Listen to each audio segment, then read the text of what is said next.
I want to welcome all the parents and children that are beginning our school year come this Thursday. So we all are excited to have you here. Welcome, and we look forward to a great new school year. And as this year is approaching, starting Thursday, I can't help but think of all the things that you guys have been going through. You know, taking last-minute vacations, camping trips. Some of you have had to register. I know we're having lots and lots of registrations the last 2 weeks. And also any last-minute school supplies that you're purchasing. All because you know that school starts Thursday. But I thought, what if it was up to me to start the school whenever I decided? That it would be like maybe I decide on July 31st to start school, or maybe August 15th, or maybe September even 1st. You know, what would that be like for you?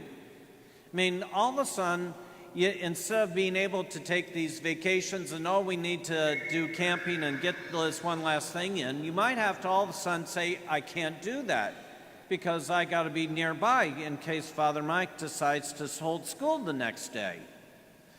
You could say, oh, geez, I don't want to miss out on school, so I'll register right now.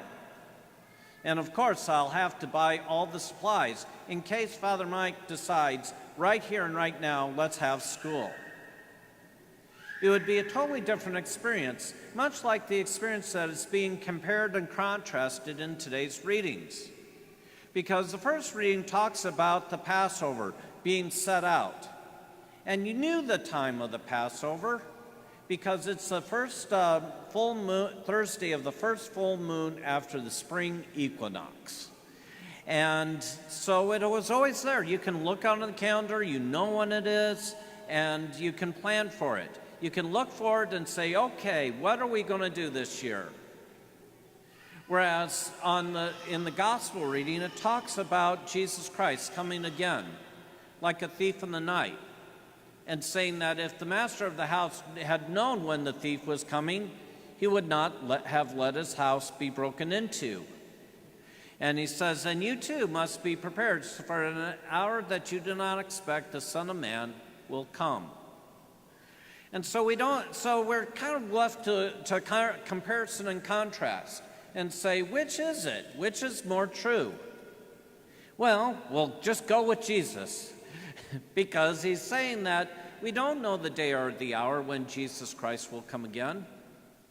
We also don't know the day and hour when our own lives will come to an end. You know, I could have a heart attack tonight and die. And as I'm getting older, I'm starting to think of retirement. And then it's like the major question is, when are you going to retire? Can you work till 70? Can you only work till 60? How long are you going to last? I mean, are you going to be 70, 80, 100? You know, there's all sorts of things you just don't know. And so you have to be prepared. And that's really our life, to be prepared. For an hour we do not expect the Son of Man will come, not only at the end of our life, but in the middle of the day. When all of a sudden we have this person who annoys us, and we wonder, are we going to respond to God's mercy? And are we going to radiate the face of Christ to this person?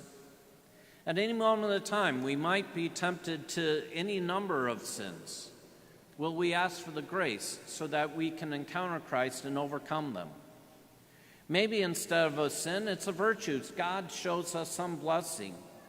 Are we are able to see and give thanks?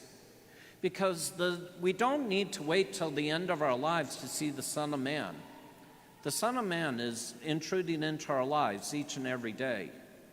Are we ready and willing to respond to his love at every moment of the day for when he comes, so that whenever he comes, it will not catch us off guard. We'll be ready and waiting for his presence.